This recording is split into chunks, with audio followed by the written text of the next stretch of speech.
सहरको रमझमदेखि पर कतै शान्त वातावरणमा जान खोजिरहनु भएको छ, तर कहाँ जाने भनेर सोचिरहनु भएको छ भने अब तपाईहरू अन्यलमा पर्नु पर्दैन, किनकि पोखरादेखि 65 किलोमिटर, बागलुङदेखि 27 किलोमिटर अनि कुस्मादेखि 15 किलोमिटरको दूरीमा कुस्माको ठुली पोखरीमा अवस्थित यो किङफिसर एग्रो होमस्टेमा जान सक्नुहुनेछ, जहाँ जानको लागि बाटो सरल अनि सजिलो छ।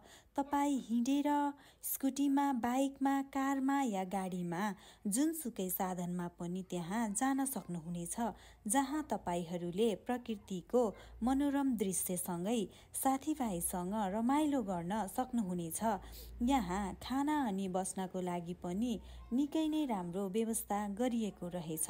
लोकल कुखुराको मासु, लोकल खसीको मासुसँगै खाजाको परिकारहरू पनि निकै नै मिठा अनि उपयुक्त मूल्यमा पाइने रहेछ।